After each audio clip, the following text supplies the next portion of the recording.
Hey everyone, Cinephile Mike here, and happy Halloween! One of my favorite shirts for one of my favorite Halloween movies. Apologies for the delay of this video. There were some things that were beyond my control, but actually, okay, I'm going to work out in your benefit because I don't have a trick for you.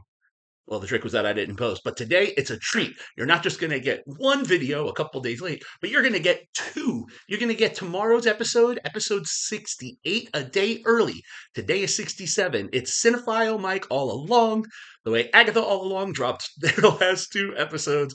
And these are two great international horror films that are going to take us through the next 2 days of Oscar Rewind, my bi weekly series of videos where I revisit the work of this past year's Oscar nominees and winners.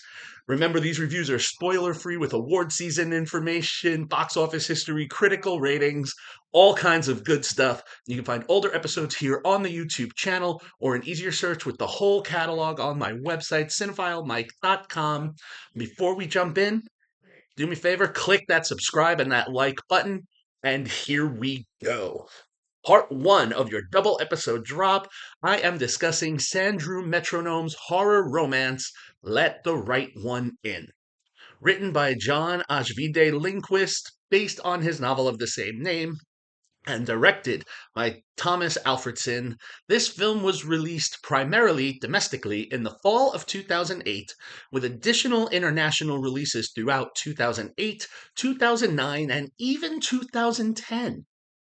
This film was a box office success. Against an approximate $4.5 million budget, it made $2,122,065 domestically and an additional $9,005,271 at the international box office that year. So I guess that year and a half stretch helped. And ultimately, it took home a whopping worldwide $11,227,336 by the end of its total run. So not too bad there. Critically, this film is also very well beloved, taking home a 98% critical rating. I think 98% is the highest critical rating I've had on Rewind this whole season. But yeah, 193 reviews give it a 98% critical rating and a 90% popcorn meter audience score based on over 50,000 reviews. Well loved film. So, why is this vampire horror love story on Rewind? Well, it is for the glorious way. I'm kind of revealing my score there a little bit, for the way that it was shot. Cinematographer Hoyt van Hoytema was a first time Oscar nominee for his work on Christopher Nolan's Dunkirk a few years ago, and this past year, after collaborating with Nolan again, Van Hoytema won his first Oscar on his second nomination for Best Achievement in Cinematography for the opus that was Oppenheimer. Now, Let the Right One In had its own rather impressive awards journey. It was named one of the top 5 foreign films by the National Board of Review in 2008. The film was nominated for Best Foreign Language Film, Best Film Not in the English Language at the BAFTAs, the British Independent Film Awards, the Critics' Choice Awards, as well as many nods and wins in that same category at various film festivals across the globe.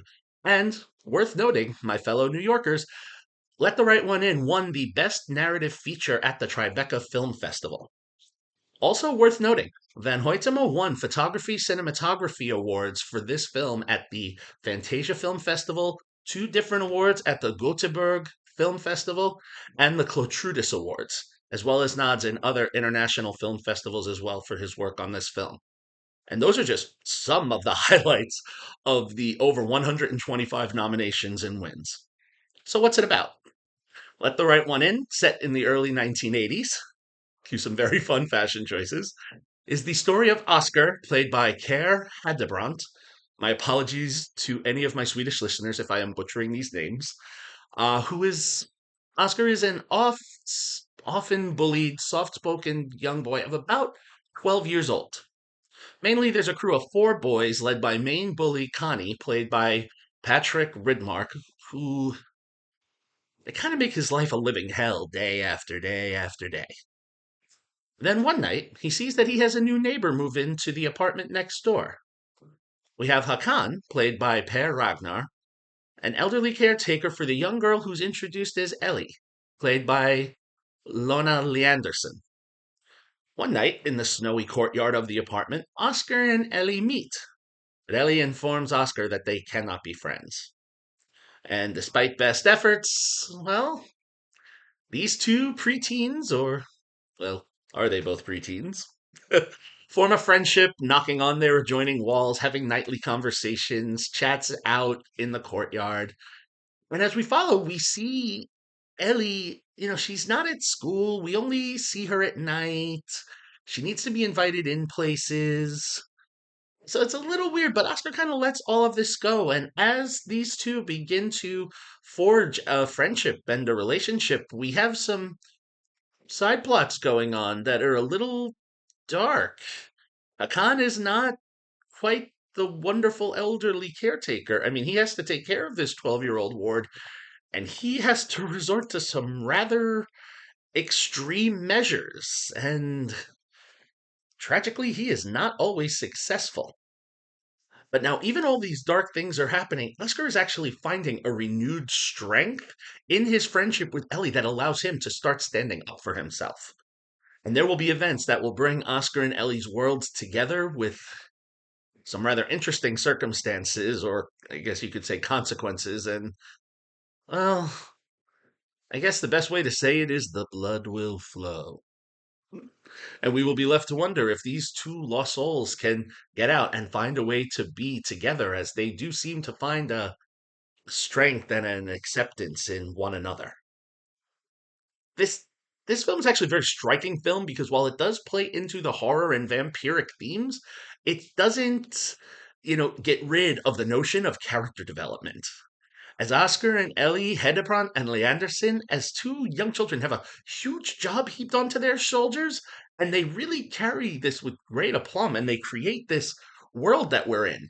And usually in films such as these, it's very common the trope, right? You have the supernatural being is a strong presence to the human, and they're trying to get the human to do the bad thing, and the human is trying to be good and don't, play into these habits. You can be better, but what's interesting here is Oscar, as he forges a relationship with Ellie and Ellie convinces him to stand up for himself, we see that there's a little bit of darkness inside of him that almost matches her. So, mini spoiler, there's one very intense interaction with Oscar and Connie, the lead bully, after some of this infusion. So, the fact that we have these characters match in energy is a little bit of a unique take on the trope, which makes for quite a delight to watch. In this world, I mean, visually, it's stunning. I mean, instead of relying on, the usual tropes of a jump scare or excessively violent moments, Van Hoytema chooses a much softer approach with some longer shots of these surrounding areas and these peaceful woods that serve as sites of garish crimes and frozen lakes that are, well, they serve a double purpose. I don't want to spoil too much because this was a film that I didn't expect to like, and I absolutely loved it. And working with Van Hoytema in this is Johan Soderquist, who he has this very easy score, and he underscores this film with such beautiful music under such traumatic moments that it makes it a little more palatable to take in, despite the violence that we see, instead of like attacking our eardrums with the usual, vampire film sounds. Not and trust me, not knocking them. Marco Beltrami was a '90s staple for me. Scream faculty. I mean, look, I love a good horror soundtrack, but sometimes it's nice to play with the trope. And that's what we have. Set, in this snowy, wintry, peaceful Swedish countryside just adds to that sense of fear, as, the gorgeousness is the mask for the tragedy. Eva Noren's production design is spot on for this film. It's visually stunning. Can't say enough. In all, let the right one in. Visually stunning, well written, solid, four-star film for me. One that I am happy to have had an excuse to watch finally, kicking myself for not watching it sooner. Correct this cinema sin if you haven't. I do remember going to see the American remake Let Me In with Cody Smith McPhee and Chloe Grace Moritz. And while I enjoyed it, it didn't excite me to run back to the original. The original is well worth the approximately 2 hour time commitment. And if you're looking for that horror film to watch tonight because you're not headed out, you can catch Let the Right One In streaming exclusively on Peacock. So, there you have it. One of two movie reviews done for Rewind this week. See everyone in a couple of hours when I drop the next one at my regularly scheduled time, 7:30 p.m. Eastern Standard Time. You got this first one at about 4 o'clock Eastern Standard Time, and I have another foreign language horror flick for you coming your way.